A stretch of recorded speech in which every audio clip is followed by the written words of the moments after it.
Tricia, why don't you bring us on home here? What kinds of stuff are you? Well, I'm the Obama Republican in the crowd. You're not even whispering. That's right. Right. As well as an educator in the crowd.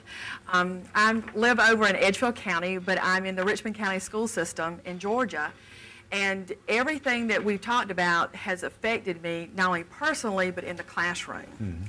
I'm a former staff member of Senator Thurman. I left his office and then went out to Savannah River and then went to the classroom in Georgia. And I started teaching in '98. What grades were you teaching? I was high school, U.S. history, 11th grade, and then 9th grade government. And in Georgia, our 11th grade is our high stakes testing grade.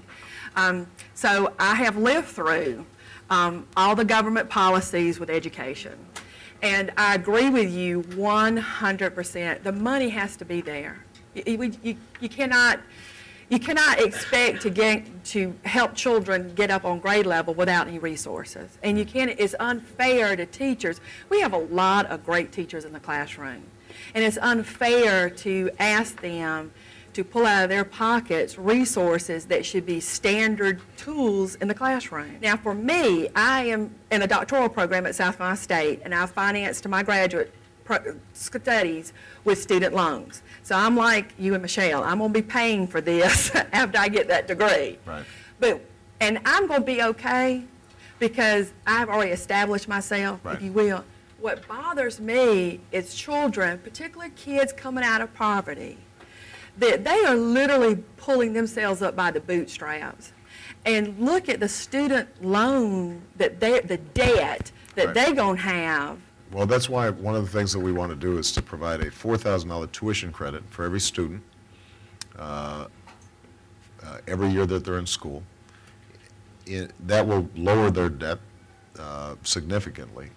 We'll ask in return that they participate in national service or Absolutely, some sort of community service.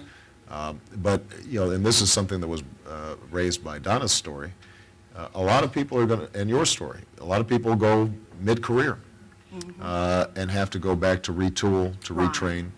We've got to make sure that the resources are available there right, as well, because that's what's going to keep the workforce competitive. That will improve our economy. Absolutely. But there are an awful lot of people who are held back from getting the skills they need to get a better paying job because they're worried about taking on that debt. Right. The things that we used to do yesterday is just not meeting the needs. It's not meeting the needs of the kids. Right.